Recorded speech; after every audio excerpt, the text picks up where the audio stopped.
Hi, I'm Brianna Fisher, and I'm a Miles Community College nursing student, and I am going to today be performing a piggyback administration. First, we want to start with our 6 rights. The right patient, the right medication, the right dose, the right route, the right documentation, and the right time. Those are their 6 rights. I'm going to go into the patient's room, washing my hands, and I'm going to check the IV site along with talking to the patient and getting my patient identifiers. Hi, what is your name, date of birth?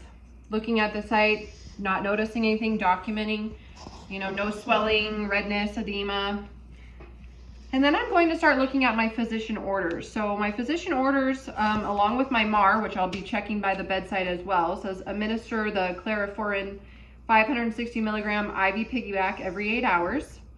And then it says you have a reconstituted bottle of the clariforin that is 500 milligrams per milliliter.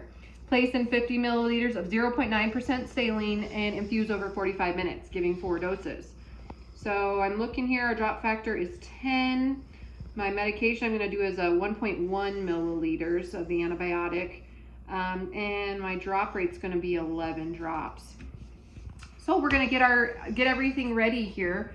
I am going to, of course, washing hands, checking with the patient, checking the MAR and the physician orders.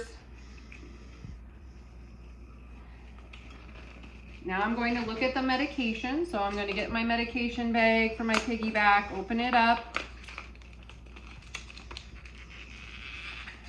Sorry, there we go. Open it up. I'm going to check the medication for any leaking particles, check the expiration date, make sure the medication matches my order.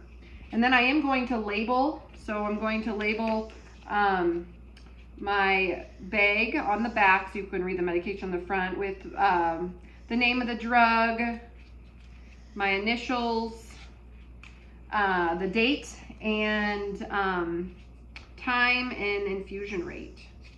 Do that, and then I would put that on the back of the bag so you can still read the medication. I'd make another one of those labels, name of the drug, my initials, date, infusion rate, time, and I'm going to put that on my tubing. So I'm going to open up my secondary tubing here. And this is for my IV piggyback.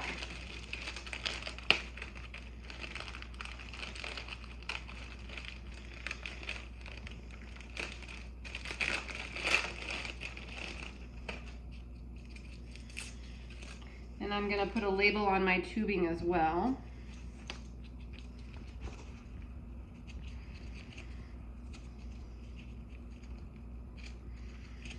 Next, I'm going to get my medication. So my medication is going to be that antibiotic, and I need 1.1 ml. So I am going to just probably mimic this, but I'm going to remove the cap here. I probably won't actually inject the medication, but I will show you. Possibly. Okay, take out my needle and get my air, which is going to be 1.1.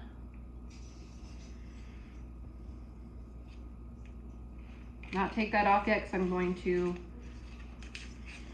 wipe my top of my medication. Take off my needle.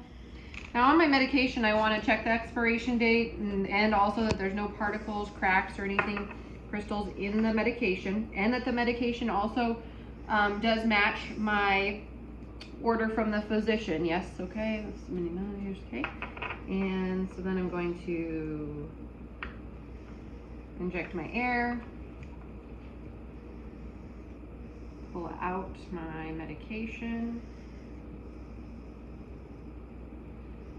1.1. Okay. And then I would do the one-handed recap here.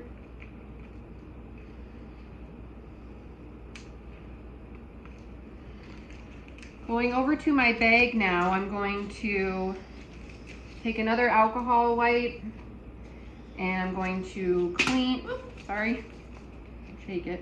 You want to clean the port here, and then I would take off the lid and inject the medication.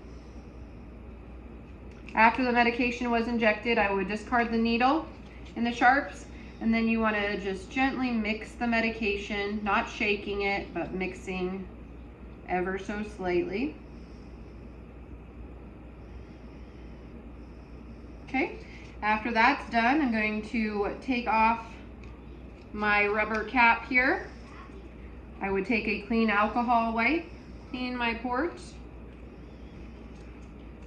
Would take this off, clean alcohol wipe, clean my port, and my spike, and then spike. After I've spiked my medication, I'm going to actually hang it above my normal saline. So there is a hook in my bag here.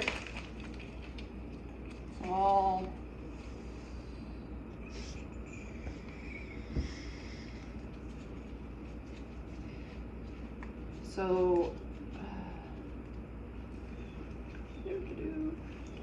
come on, there we go.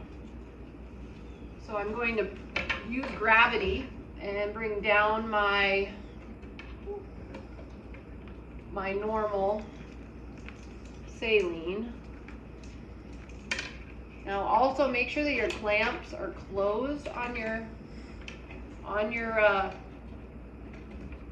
medication, because you don't want, or your antibiotic medication, because it's like gold. You don't want to be using that, so I would always make sure that my clamp was closed tight, which it is.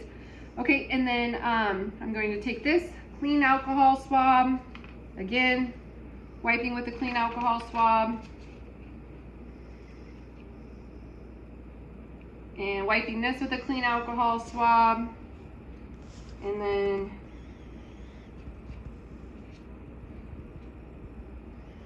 okay, now you want to make your clamp full bore, wide open, and you want to control with this main controller the drop rate. So mine is 11, so I'm going to have to slow this down a little bit from my 28 that I had before. So I would wait for that to happen.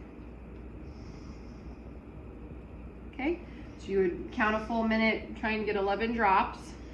Then I am going to discontinue because the medication is complete. So I'm going to again check the area, making sure that there's no redness, nothing going on there. I'm going to document or clamp. The roller clamp now is going to be closed. I'm going to remove and put my saline back up